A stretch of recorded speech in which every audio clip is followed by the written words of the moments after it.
The small repair booth sat wedged between a noodle vendor and a shop selling gravity boots. Daniel Reed wiped down his workbench for the third time that morning, a habit born from years of fixing delicate equipment. Around him, trading post-gamma, Seven hummed with the usual chaos of 1,000 different species trying to conduct business in the same cramped corridors. A four-armed merchant argued with a crystalline being about shipping rates. Somewhere nearby, someone was cooking food that smelled like burnt rubber mixed with cinnamon. Daniel had learned to ignore most of it. His corner of the station was quiet, predictable. People brought him broken things. He fixed them. They paid him. Simple that he had moved to this trading post 2 years ago, looking for work far from Earth's crowded repair centers. Out here on the edge of charted space, a human with steady hands and patience could make a decent living. The aliens didn't care that he lacked fancy certifications. They cared that their equipment worked when he was done with it. Daniel was soldering a connection on a damaged data slate when he heard the sound. It was small, pitiful, like a kitten mewling in distress. He looked up and froze that a creature no bigger than a house cat stood in his doorway. Its scales shimmered blue and silver under the station's lights, and it had tiny wings folded against its back.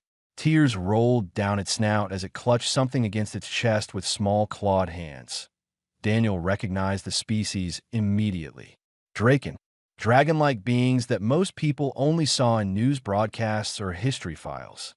They were old, powerful, and kept to themselves. Daniel had never expected to see one, let alone have one walk into his shop.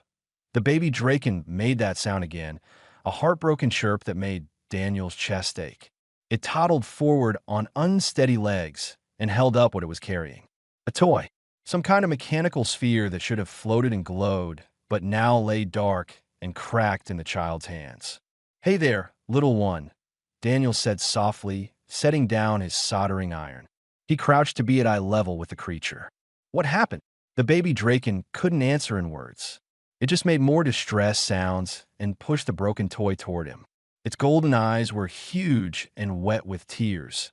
Daniel glanced toward the corridor outside his shop. Several aliens who had been passing by now walked quickly in the other direction. A merchant 2 stalls down suddenly decided to close early, pulling down his metal shutter with a clang. That was odd. But the baby in front of him was still crying, and that seemed more important than mysterious behavior from neighbors. Okay, Daniel said gently.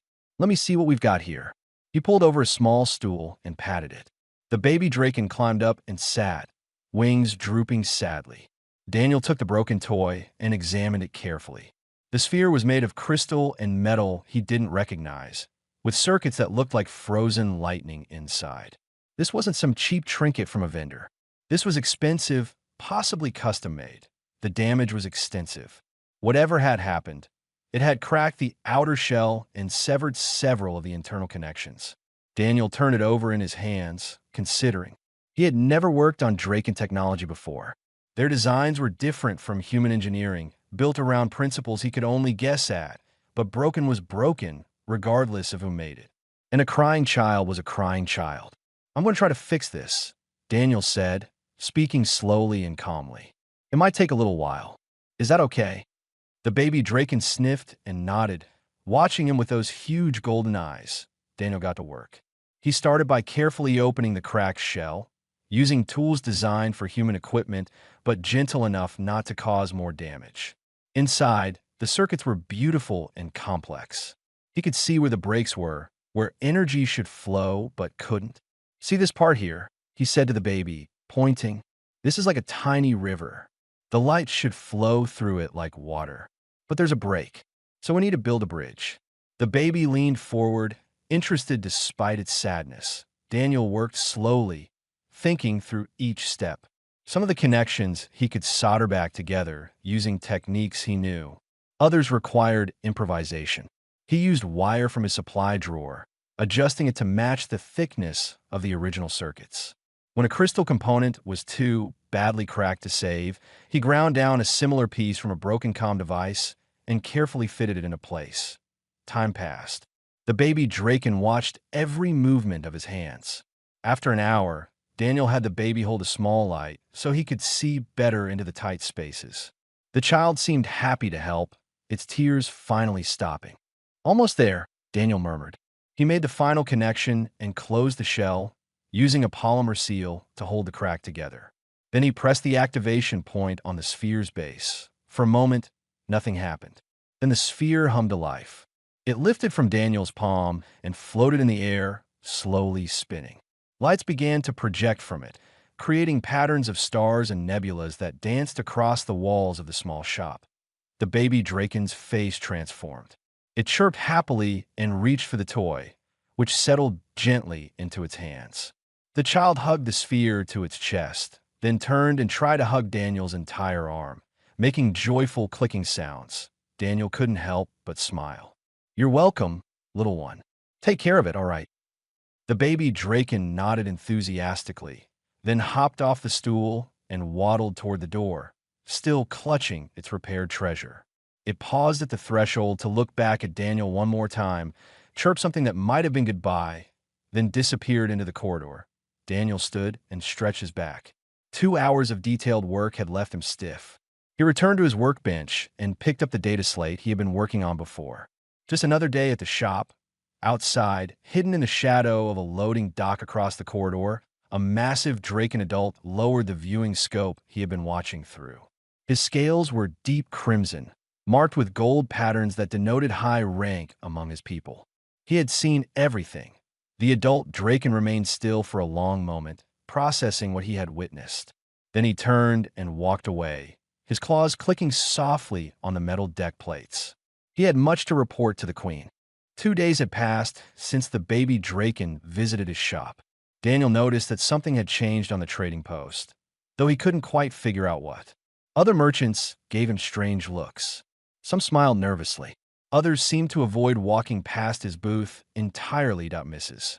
Kelvin, the elderly woman who sold gravity boots next door, finally explained it during lunch. They sat together eating noodles from the vendor down the hall, as they did most days. "Word's gotten around," she said quietly, glancing over her shoulder, "about you helping that draken child." "I just fixed a toy," Daniel said, confused. "What's the big deal?" Mrs. Kelvin stared at him like he had grown a second head. "Daniel, the draken don't let their children wander alone. Ever.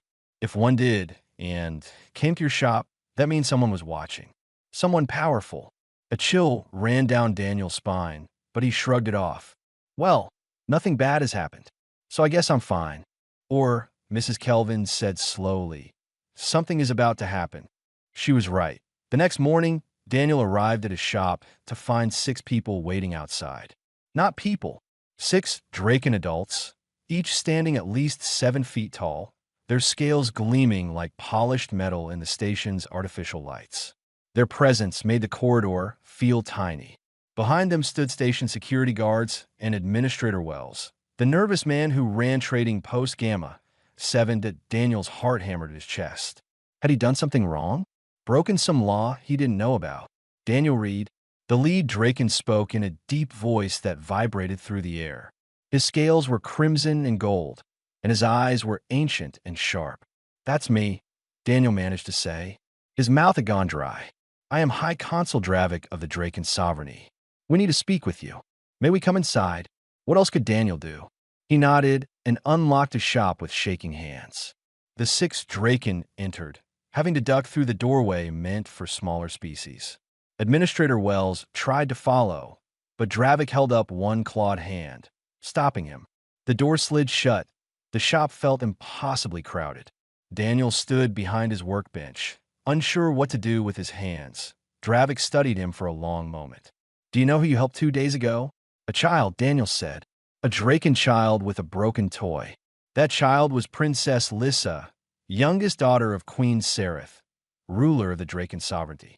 The room seemed to tilt. Daniel grabbed the edge of his workbench for support. I didn't know. She was crying. The toy was important to her." "The toy," Dravik said, "was a royal heirloom. It has been passed down through the royal clutch for 6 generations. It projects the star patterns visible from our homeworld on the night each princess is born. It is irreplaceable." Daniel felt sick. "If I had known, I would have been more careful. I did my best, but I'm just a repair tech. I don't have fancy equipment or you misunderstand, Dravik interrupted. His tone softened slightly. The repair was perfect. The toy functions exactly as it should. The princess has not put it down since you returned it to her.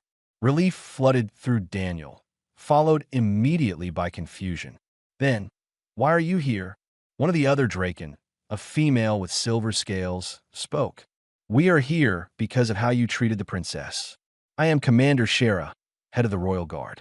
I was tracking Princess Lissa when she wandered from our ship. She slipped past my watch for only minutes, but in that time, she found your shop. I stationed myself outside and observed, Dravik continued. I watched you interact with her. You did not recognize her species or status, correct? No, Daniel admitted. I mean, I knew she was Draken, but I'd never met one before. I didn't know she was royalty. Exactly, Dravik said. You saw a distressed child. Nothing more. You offered comfort before asking questions. You spoke to her gently. You included her in the repair process. You refused payment, though you must have known the toy was valuable. Daniel didn't know what to say to that. It seemed obvious. What else would anyone do? In our culture, Dravik explained, how one treats the young reveals their true character. The Draken have existed for over 12,000 years. We have seen countless species rise and fall. We have learned to judge carefully. Humanity is young, the silver-scaled Shara added. Only 500 years since you left your homeworld. Many elder species dismiss you as reckless, emotional, unworthy of standing among the established powers. Daniel felt a spark of anger at that, but kept his mouth shut. Dravik continued. We have been undecided about your species, but your actions have given us clarity. You showed kindness without expectation of reward. You used creativity and persistence to solve a problem you had never encountered before. These traits are valuable. I still don't understand why you're telling me this. Daniel said carefully that Dravik's lips pulled back, showing sharp teeth. It took Daniel a moment to realize it was a smile. Because the Draken's sovereignty wishes to understand humanity better. And we believe you can help us do that. We want you to come to our homeworld as a technical advisor and cultural liaison. The words hit Daniel like a physical blow. What? No, I'm not a diplomat. I fix things. I don't know anything about politics, or exactly, Dravik said. Politicians tell us what we want to hear. They perform. But you, Daniel Reed, you simply acted according to your nature. That is what we need to understand. Not humanity's carefully crafted image, but who you actually are. Daniel looked around his small shop. This cramped booth had been his whole life for 2 years. The thought of leaving it, of going to an alien homeworld, terrified him. But he thought of the baby Draken, of her tears, of her joy when the toy was fixed. If his simple act of kindness could somehow help his entire species, can I think about it? He asked quietly. Dravik nodded. You have until tomorrow. We will return for your answer. The 6 Draken left as smoothly as they had arrived. Daniel stood alone in his shop, his mind spinning with impossible choices. Daniel barely slept that night. He lay in his tiny station quarters, staring at the ceiling while his mind raced through every possible outcome. By morning, he had made his decision. It scared him, but also felt right. When Dravik returned, Daniel was waiting outside his shop. I'll do it, he said simply. But I have conditions. Dravik's eyes gleamed with what might have been approval. Speak. I keep doing what I do. Fixing things. I'm not going to stand around in fancy rooms pretending to be something I'm not. If you want to understand humans, you get the real version. Me, working with my hands, solving problems. Take it or leave it. For a moment, there was silence. Then Dravik's lips pulled back in that sharp-toothed smile. Agreed. Gather what you need. We leave in 3 hours. Those 3 hours passed in a blur. Daniel packed his tools, sold his shop lease back to the station, and said goodbye to Mrs. Kelvin, who cried and made him promise to send messages. Then he was boarding a Draken ship that made every human vessel he had ever seen look like a child's toy. The journey to Draconis Prime took 4 days. The ship moved through space in ways that made Daniel's stomach flip. Draken technology was far beyond human understanding, built on principles that seemed more like art than science. When they finally arrived, Daniel pressed his face to the viewing port and forgot to breathe. Draconis Prime was beautiful in a way that hurt to look at. Mountain ranges taller than anything on Earth pierced through cloud layers. Cities of crystal and metal spread across valleys, catching the light of the system's twin suns. Massive Draken flew between the spires, their wings casting shadows on the streets below. They landed in the capital city, a place called Highspire. Daniel was given quarters in what they called the Palace District, though his room alone was bigger than his entire apartment back on the trading post. Windows overlooked gardens filled with plants he had no names for. "You will set up your workshop here," Dravik told him, gesturing to an empty room attached to his quarters. "We will bring you items that need repair. You will work on them as you would any other job. Palace residents will come to you. Through these interactions, we will learn." "That's it?" Daniel asked. Just fix things, Dravik confirmed. "But pay attention. Watch how people react. Share your thoughts. Help us understand the human way of seeing problems." The next day, Daniel set up his tools in the workshop. It felt strange to arrange his simple human equipment in a room with walls made of something that looked like frozen starlight. But once the workbench was organized and his soldering iron was warming up, he felt a little more like himself. His first customer arrived within the hour. A young Draken with green scales brought him a damaged data device. Daniel fixed it, explaining his process as he worked. The Draken watched with fascination, asking questions about why he chose certain approaches. More came after that. A broken environmental suit, a malfunctioning food preparation unit, a damaged piece of art that needed delicate restoration. Each repair was different, each one a small puzzle to solve. And every single day, Princess Lissa visited. The young princess would toddle in his workshop, sometimes bringing her repaired toy, sometimes bringing new broken things she found around the palace. She couldn't speak Galactic Standard yet, but she would chirp and click, showing him what was wrong. Daniel would fix whatever she brought, talking to her the whole time, and she would watch with those huge golden eyes. Through Lissa, Daniel met other members of the royal family. Her older siblings, curious about the human their baby sister had adopted. Palace staff who needed things repaired. Eventually, even noble Draken from other cities who traveled to Highspire specifically to meet the human technician. Each interaction taught Daniel something new about Draken culture. They valued tradition but respected innovation. They were proud but not arrogant. Family bonds, especially between clutchmates, were sacred. And they took the care of their young more seriously than any species Daniel had ever encountered in return. Daniel showed them human problem solving.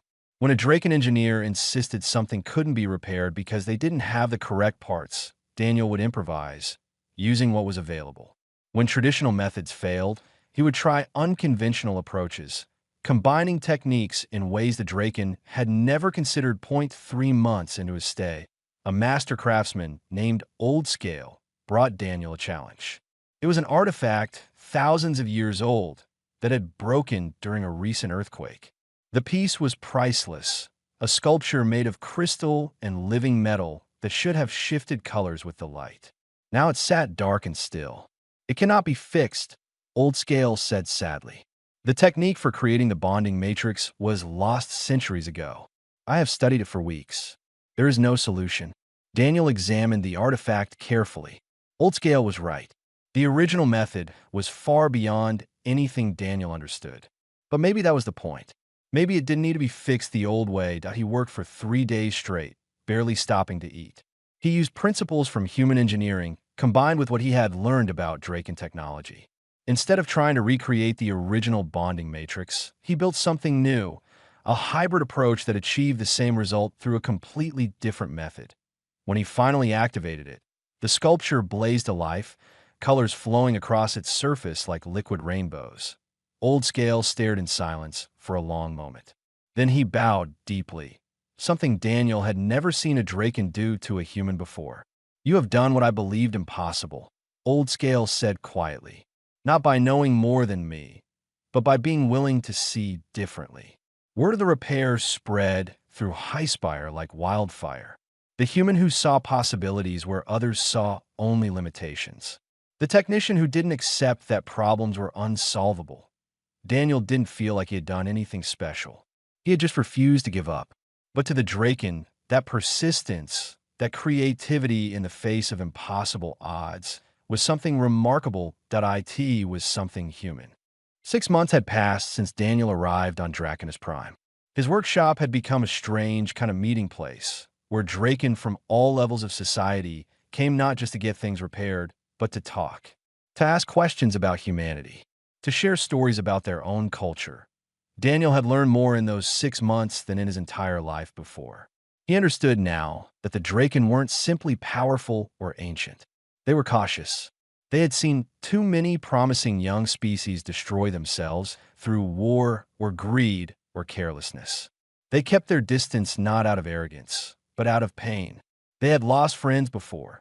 Today felt different somehow. Daniel sensed it in the way palace staff moved through the corridors, in the unusual quiet that had settled over Highspire. When Dravik appeared at his workshop door, Daniel knew something important was happening. "The Queen wishes to meet with you," Dravik said. "Now." Daniel's hands went cold. He had never met Queen Sereth, despite living in her palace for half a year. She was ancient, powerful, and by all accounts, deeply protective of her people. The thought of standing before her terrified him.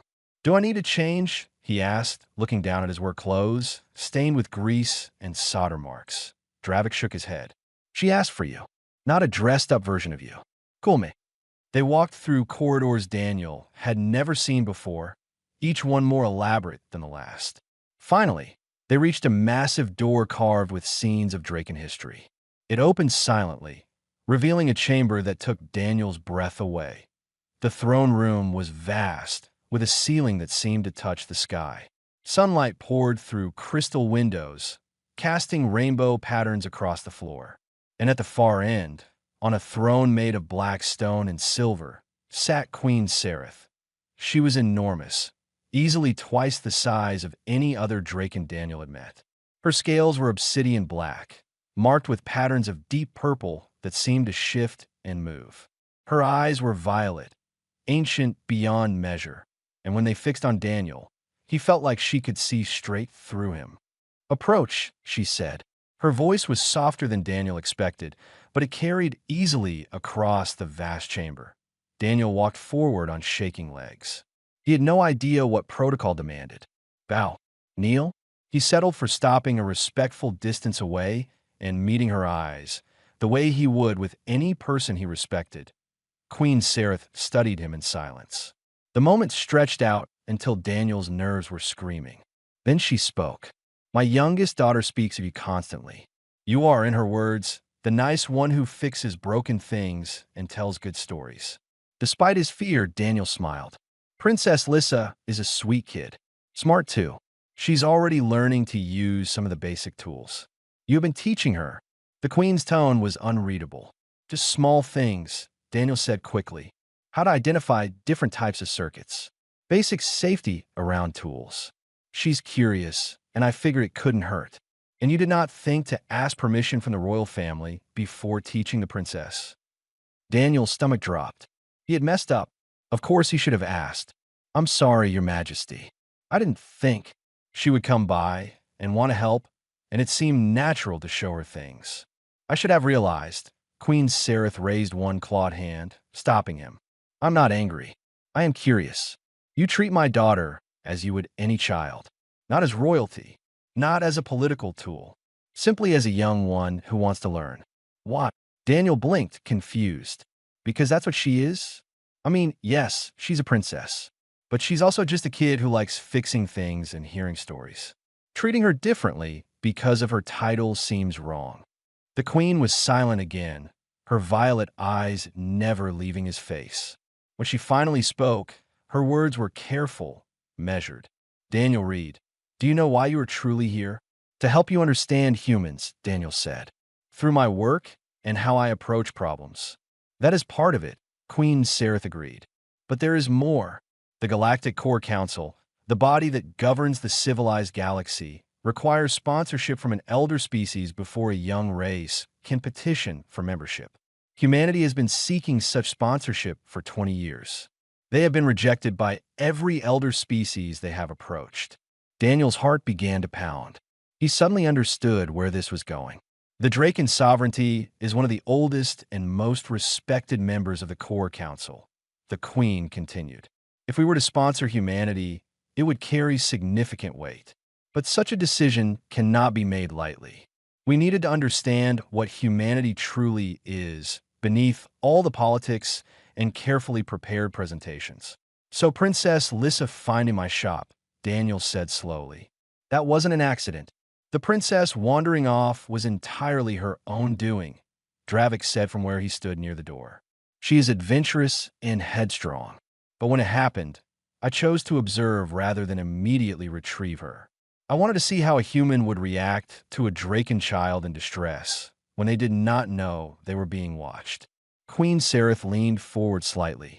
I ask you now, Daniel Reed, a simple question. What makes your species worthy of standing among the elder races? What makes humanity special? Daniel thought carefully before answering. This was important, maybe the most important question anyone had ever asked him. I don't think we're special, he said finally. We're young. We make mistakes. We're still figuring out who we are and what we want to be. We can be selfish and short-sighted. We fight with each other over stupid things. The Queen's expression didn't change. Then why should we sponsor you? Daniel took a breath. Because we try. When we see someone hurting, most of us want to help. When we see a problem, we don't give up just because it's hard. We're good at connecting with others, at seeing past differences to the person underneath. And we're creative. We find new ways to solve old problems. Maybe we're not the strongest or the smartest or the oldest species out there, but we care, and we're willing to learn. Isn't that worth something? The throne room fell silent. Queen Sereth sat back, her violet eyes thoughtful. Then, slowly she smiled. The formal announcement came 3 days later. The Draken sovereignty would sponsor humanity's petition to join the Galactic Core Council. The news spread across known space within hours, creating shockwaves through every major civilization. Daniel watched the news broadcast from his workshop, feeling surreal. Diplomats and politicians filled the screens, discussing what this meant for galactic politics. Some elder species were angry. Others were cautiously optimistic. Everyone had an opinion, but Daniel's role wasn't finished. If anything, it was just beginning. The council will want proof, Dravik explained during a meeting in Daniel's quarters. They will want to see why we made this decision. You will need to attend the formal sessions. Daniel felt sick. I can't do that. I'm not a speaker. Put me in front of a crowd, and I'll freeze up. You will not be alone, Queen Sereth said. She had come personally, along with several other high-ranking Draken. We will present humanity's case. But your presence matters. You are the example we will point to. Over the following weeks, Daniel learned exactly what that meant. Ships arrived at Draconis Prime, carrying representatives from dozens of species. All of them wanted to meet the human who had somehow convinced the notoriously cautious Draken to take such a bold step. Some were friendly, curious about this strange species that inspired such loyalty. Others were hostile, looking for any excuse to dismiss humanity as unworthy. Daniel met them all in his workshop, doing what he did best. Fixing things, talking honestly, being himself, an ambassador from the Quillen Collective, a species of insect-like beings known for their rigid logic, brought him a broken computation device. Daniel repaired it while the ambassador watched, asking questions about human mathematical approaches. Your methods are inefficient, the Quillen observed. You waste time on trial and error when proper calculation would give you the answer immediately. Maybe, Daniel agreed, tightening a connection. But sometimes the answer you calculate isn't the only answer. Trial and error teaches me things I wouldn't learn otherwise. And when I hit a problem I've never seen before, that experience helps me adapt. The Quillen was silent for a moment. An interesting perspective. Inefficient, but interesting. Not every encounter went well. A representative from the Torvan Empire, a militaristic species that controlled a significant portion of the galaxy's outer rim, was openly contemptuous. Humans are weak, the Torvan officer declared, his armored form barely fitting through Daniel's workshop door. Your technology is primitive. Your lifespans are short. You have no business among the elder races. Daniel set down the tool he was holding and met the officer's eyes. You're right about some of that. We are young. Our technology can't match yours. But being strong isn't just about weapons and armor. It's about resilience, adaptability. And yeah, our lives are short compared to yours. Maybe that's why we don't waste time on things that don't matter. We pack a lot of living into the years we have. The Torvan officer sneered and left. But Daniel noticed he didn't file a formal objection to humanity's petition. Through it all, Princess Lissa remained a constant presence. She would visit Daniel's workshop every day, sometimes bringing her siblings, sometimes coming alone. She was learning fast, already able to identify basic components and explain their functions. She had even started bringing in problems she found around the palace, challenging herself to diagnose what was wrong before Daniel confirmed a point one afternoon. Lissa arrived with another young Draken Daniel hadn't met before. The newcomer had pale gold scales and walked with a slight limp. "This is my cousin, Rin," Lissa announced proudly. "He broke his wing last year, and it hurts when the weather changes. Can you fix it?" Daniel felt his stomach drop. "Lissa, I fix machines. I don't know anything about medicine or healing wings." But Rin was already showing him the wing, extending it carefully. Daniel could see the old break, heal but not quite right. The bone had set at a slight angle, creating tension in the surrounding muscles. "I cannot fly as well as I used to," Rin said quietly. "The healers say there is nothing more they can do. The wing has already healed. But Lissa said you see things differently, that you find solutions others miss." Daniel studied the wing, his mind already working. This wasn't so different from mechanical problem. Misalignment causing stress. Compensating forces creating additional strain. He couldn't heal the bone, that was true. But maybe he could help manage the symptoms. "I have an idea," he said slowly. "But I'll need to work with your healers. And it might not work." Over the next week, Daniel collaborated with Draken medical experts. Together, they designed a light brace that would support the wing's weak point, redistributing the forces more evenly. It was a hybrid approach, combining Draken bioengineering with human ergonomic principles. When Ren tried flying with the brace, he wept with joy. It wasn't perfect. He would never fly as well as he had before the injury. But the pain was gone, and his control had improved dramatically. Word of the success spread quickly. Soon, other Draken with old injuries or chronic issues were coming to Daniel, asking if he could apply the same creative problem-solving to their situations. He always insisted on working with proper medical experts, but his unique perspective helped find solutions that pure medical knowledge had missed. Queen Sarah summoned him again, this time to her private study rather than the formal throne room. It was a smaller space, filled with books and star charts and personal items that made her seem less like an all-powerful ruler and more like someone's grandmother. "You continue to surprise us," she said, pouring him a cup of something that smelled like cinnamon and starlight. "You came here to fix machines. Now you are improving lives in ways we did not anticipate." Daniel accepted the cup gratefully. "I'm just doing what makes sense, seeing problems and trying to solve them. That's what humans do." "Yes," Queen Sareth said softly. "That is exactly what humans do. And that is why we were right to sponsor your species. The galaxy needs problem solvers. It needs people who refuse to accept that things cannot be improved. It needs hope." She stood and walked to a window overlooking Highspire. "The council vote is in 2 weeks. Whatever happens, Daniel Reed, know that you have changed how the Drakens see humanity. And perhaps how humanity sees itself." The Galactic Core Council convened on a massive station that orbited a neutron star. The structure was ancient, built by a civilization so old that even the Draken only knew them through legends. Inside its vast chambers, representatives from 200 species gathered to vote on humanity's petition. Daniel stood in a waiting room with the human diplomatic team, feeling completely out of place. Everyone else wore formal attire designed for this exact moment. Daniel wore clean work clothes and carried a small toolkit because Dravik had insisted he come exactly as he was. "You're the evidence," the High Consul had told him. "They need to see what we see." When the Draken delegation was called to present their case, Daniel followed Queen Sareth into the council chamber. The room was enormous, with seating arranged in concentric circles around a central platform. Hundreds of alien eyes turned to watch as they entered. Queen Sereth spoke first.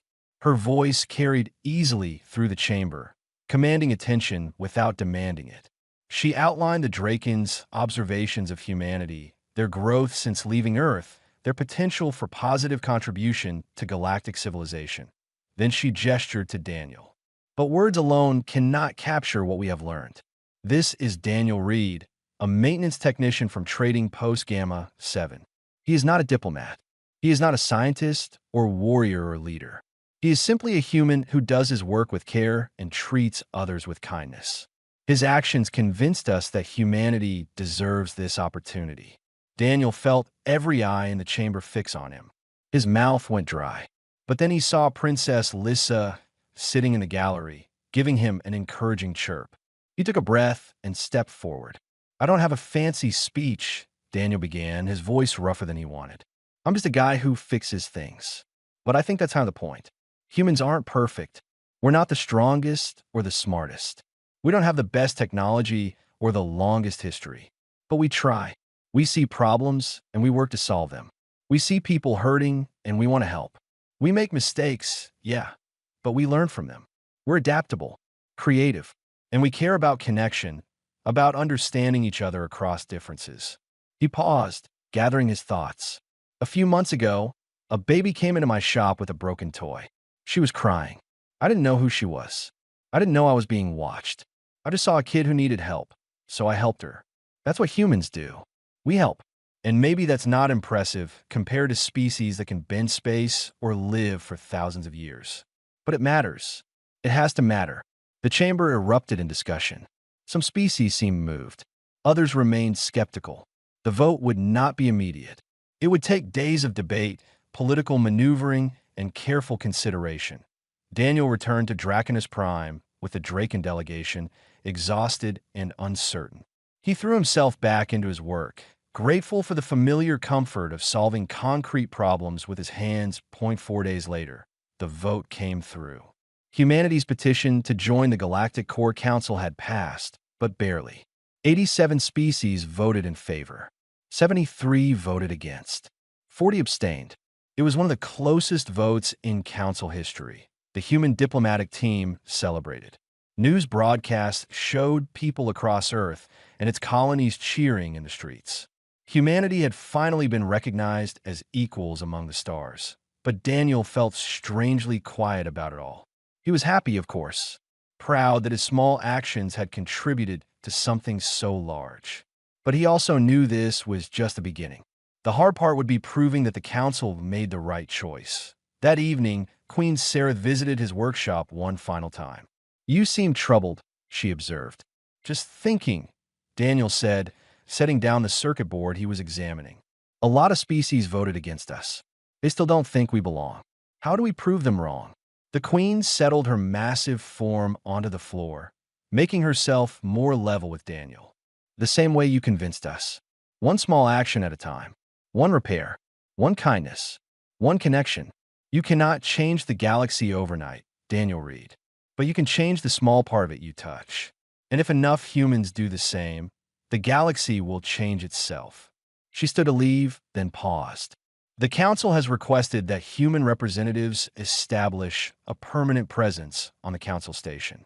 They will need technical staff, support personnel, people who can maintain the equipment and help the different species understand each other. Would you be interested in such a position?" Daniel thought of his small repair booth on Trading Post Gamma 7, where this had all started. He thought of the baby Draken who had wandered in with tears streaming down her face. He thought of all the connections he had made, all the problems he had solved, all the barriers he had crossed by simply treating others with respect and care. "Yeah," he said, smiling. "I think I would." 3 months later, Daniel opened a new workshop on the Council station. It was bigger than his old booth, with better equipment, but the principle was the same. People brought him broken things. He fixed them.